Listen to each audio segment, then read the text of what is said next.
अंकिता, इधर दो मेरा बच्चा। तुम्हारी हिम्मत कैसे है इसको छूने की? राहुल, ये कैसी बातें कर रहे हो तुम? ये मेरा भी तो बेटा है, कम से कम मुझे उससे बात तो करने दो। अच्छा, तुम्हारा बेटा?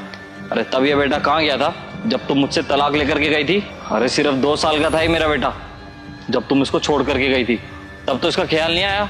अब क्यों माँ की ममता जाग रही है? अब इसको ना हाथ लगाने की भी जरूरत नहीं है। हाँ, दिख रहा है मुझे कि तुम कैसे मेरे बेटे का ख्याल रख रहे हो। अपने आप तो फोन में लगे हो, और अभी अभी हमारा बेटा ना खंबे को पकड़ लेता, और तुम्हें पता भी है इन खंभों में करंट आ रहा है कल से। देखो, तुम अपनी बकवास मत करो, मुझे मत सिखाओ मेरे को क्या करना चाहिए क्या नहीं। इसका बाप भी मैं हूँ और इसकी माँ भी। मुझे अच्छे से पता है कि अपने बच्चे को कैसे पालना है। बहुत मुश्किल से पाला है मैंने इसे। राहुल, मैं मानती हूँ कि मेरा बेटा तुम्हारे साथ रहता है क्योंकि तुमने मेरे बेटे की कस्टडी ली थी, बल्कि मैं तो चाहती थी मेरे बेटे की कस्टडी मुझे मिले, मेरा बेटा मेरे साथ रहे। अरे जानबूझ कर लिया मैंने इसकी कस्टडी। तुम भूल गई क्या? ये बेचारा भूख के मारे रोता रहता था और तुम इसके ऊपर ध्यान भी नहीं देती थी, लगी रहती थी अपने काम में। तुम्हारी लापरवाही की वजह से इसकी कस्टडी मैंने ली है। अगर ये तुम्हारे हाथ में होता ना तो मुझे लगता नहीं ये होता भी आज हमारे साथ। हाँ राहुल, मैं जानती हूँ कि तुमने हमारे बेटे की कस्टडी ली थी, पर मेरी भी तो कितनी बड़ी मजबूरी थी ना। मैं अपने बिजनेस में फोकस करना चाहती थी, और बिजनेस में फोकस करने की वजह से मैं तुम दोनों पे ध्यान ही नहीं दे पा रही थी, तो इसी वजह से मैंने तुम्हें डाइवोर्स दिया था। अरे तो अब क्यों याद आ रही है इस बच्चे की? जाके अपने काम संभालो ना तुम। बड़े बच्चे को संभालने वाली, मैं संभाल लूंगा, ऐसे जाओ तुम।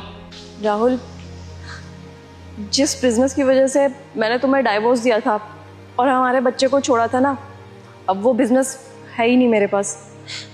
वो बिजनेस सारा का सारा मेरी पार्टनर ने हड़प लिया। तुम्हें तो पता ही था ना कि मैं पार्टनरशिप में बिजनेस कर रही थी। मुझे नहीं पता था कि मेरी पार्टनर मेरे को इतना बड़ा धोखा दे देगी। उसने धोखाधड़ी करके पेपर में मेरे से साइन करवा लिए, और मैंने भी बिना पढ़े उन पेपरों में साइन कर दिया। और इस टाइम मेरे पास मेरा बिजनेस भी नहीं है। थोड़ी बहुत सेविंग्स बची थी मेरे पास, बस उसी से मैं अपना गुजारा कर रही हूँ। उस बिजनेस के चक्कर में मैंने मेरा हंसता खेलता परिवार तबाह कर दिया। भगवान का दिया सब कुछ तो था मेरे पास, एक अच्छा पति, एक प्यारा सा बेटा, अच्छा खासा घर था, सास ससुराल, सब तबाह कर दिया मैंने। अपने हाथों से अपने परिवार का गला घोट दिया। पर राहुल, मेरे को अब सब समझ में आ गया है, परिवार के बिना ना जिंदगी अधूरी है। मैंने खुद के पैरों में खुद से ही कुल्हाड़ी मार ली। मुझे माफ़ कर दो राहुल। राहुल, मुझे मेरी गलती का एहसास हो चुका है, इसीलिए अब मुझे मेरे बच्चे से दूर मत करो। मेरी बात कान खोलकर सुन लो अंकिता, अब इस बच्चे पर ना तुम्हारा कोई भी अधिकार नहीं है। और इतना ही प्यार आ रहा है इस पे तो क्यों नहीं आई इससे मिलने के लिए? अरे तुमने सोचा भी है कि तुम्हारा बेटा कैसा है कैसा नहीं? देखने आई इसको एक बार भी? अरे जीवन में है भी या नहीं, तुम्हें क्या पता है इस बारे में? राहुल, मैं कैसे उस घर में वापस आ सकती थी? जिस घर को मैंने अपने बिजनेस के चक्कर में छोड़ा था, वहाँ पे मुझे एक्सेप्ट करते भी नहीं करते मुझे नहीं पता था। जैसे मेरे माँ बाप ने मुझे एक्सेप्ट करने के लिए मना कर दिया, वैसे मुझे लगा था कि तुम्हारे माँ बाप भी मुझे एक्सेप्ट नहीं करेंगे। बस इसी डर की वजह से मैं घर वापस नहीं आई। मैंने तो सभी की उम्मीदों का गला घोटा था ना। मम्मा,